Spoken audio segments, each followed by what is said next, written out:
Welcome to our channel. Today we how to register with HubSpot Service Hub, beginner guide step by step clearly.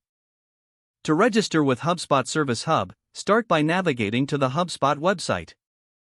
In the top right corner of the homepage, click on the Get Started Free button.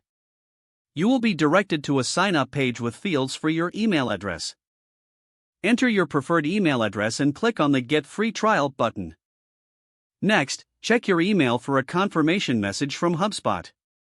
Open the email and click on the confirmation link provided.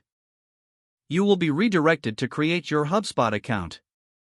Fill in your first name and last name in the required fields. Choose a secure password for your account and confirm it. After filling out your details, click on the Next button. You will be prompted to answer a few questions about your business. Provide information such as your company name and size. Once completed, click on Next again. Next, you may need to select your primary role within the company. Choose the option that best describes your role, then click Next. Upon reaching the next screen, you will have the option to set up a calendar. This step is optional, so you can choose to skip it if preferred. Now, proceed to select your business industry from the drop-down menu.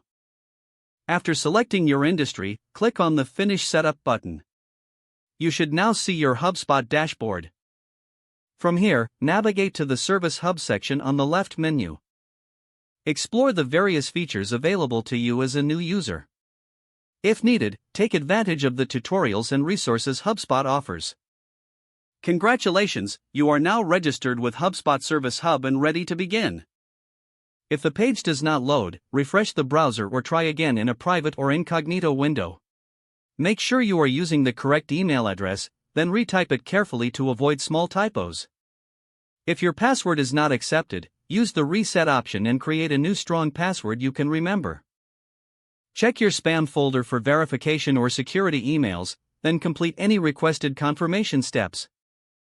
Enable two-factor authentication if available to improve account security and reduce unauthorized access risk. Don't forget to like this video and subscribe to our channel for more step-by-step tech guides.